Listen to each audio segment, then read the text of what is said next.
Fala pessoal, tudo bem? Hoje nós vamos falar sobre o contrato de compra e venda com reserva de domínio, né, que está regulado no nosso Código Civil de 2002, a partir do artigo 521, tá? Bom, os contratos de compra de reservas de domínio, né, eles são muito comuns nos contratos empresariais porque geralmente eles se dão para aqueles empresários que estão iniciando um negócio ou que não têm verba suficiente para investir e adquirir bens de grande valor econômico, né? Então, por exemplo, imagine você ter que montar um hospital ou comprar um aparelho que custa um valor bem significativo. Exemplo, né? Um aparelho de raio-x, né? Ou então você vai comprar um microscópio de alta resolução. Então, muitas vezes esses contratos eles são realizados onde você tem a partir daí um contrato de compra e venda a crédito, né? E nesses contratos fica acertado que o vendedor ele continua no domínio, né, com o direito de propriedade sobre aquele bem que está sendo vendido. Entretanto, o bem ele tem a sua tradição para o comprador que utiliza o bem dentro da sua atividade econômica, mas precisa pagar paulatinamente, de acordo com os termos do contrato, o valor do débito em prestações e só ao final do pagamento é que haverá então a entrega total, né, digamos assim, deste bem para o comprador mediante a transferência do bem móvel, tá? Então, o contrato de compra e venda com reserva de domínio ele apenas se aplica a bens móveis, tá? Nos termos do artigo 521. Em razão deste contrato, ele é um contrato de compra e venda a crédito, onde nós temos a tradição a partir da celebração do contrato de compra e venda com reserva de domínio, mas a titularidade quanto à propriedade daquele bem contratado só dá após a quitação de todas as prestações asseveradas também no próprio contrato, certo? De acordo com o artigo 522, é obrigatório que este contrato ele seja feito por escrito, né? E também seja registrado em cartório, porque isso é importante para defender direitos em face de terceiros, né? Porque muitas vezes, como você tem lá o direito de posse, né? Que é um direito aparente, né? Então, se eu estou com um bem, teoricamente, para a popularidade, para a população, para a sociedade, aquele bem é meu. Entretanto, ele está comigo por conta de um contrato de compra e venda com reserva de domínio, né? Então, ele está comigo, mas ele não é necessariamente meu, não é de minha titularidade. Então, até mesmo para resguardar os direitos contra terceiros, é obrigatório que seja feito o registro por cartório e que este contrato seja feito por escrito, certo?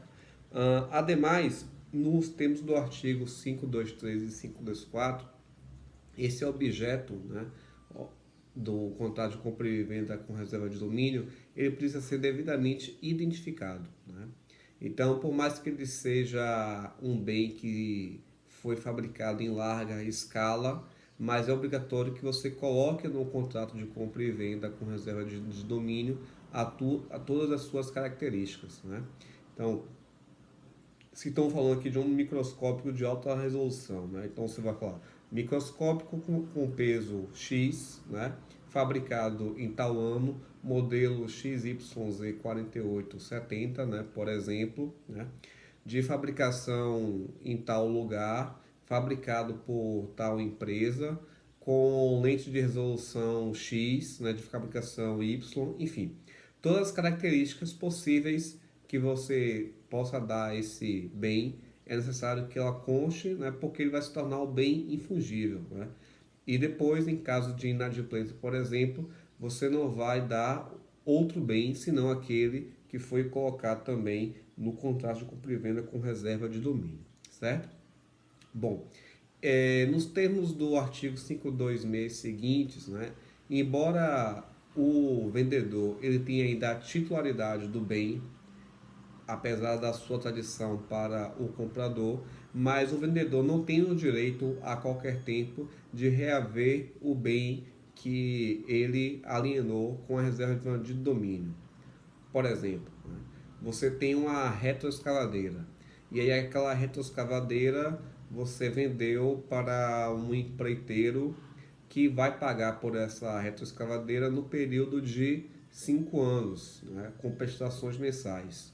Mas vamos imaginar que lá no quinto mês você quer essa retroescavadeira de volta, já que ela de fato é sua, né, pelo que está no documento, mas o comprador ele está pagando corretamente as parcelas, né? Então não existe razão para que você, na qualidade de vendedor, você venha a ter essa retroescavadeira de volta.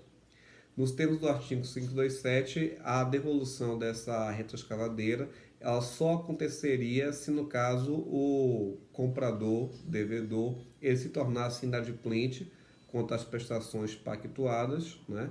Então, você pode pedir a devolução do bem, no caso a retroescavadeira, de forma extrajudicial, mediante mera notificação, ou, assim não tendo resultado, a ação de busca e apreensão, né? Lembrando que o contrato ele também se torna um título executivo extrajudicial, podendo executar, estando lá a obrigação de devolução do bem, pode, portanto, ter uma busca e apreensão aqui, ainda com a cobrança do valor remanescente referente ao contrato, né? Então, isso é uma questão importante. A simples devolução do bem em razão de inadimplência, ele não retira o direito do vendedor, né, credor, de executar toda a dívida do contrato.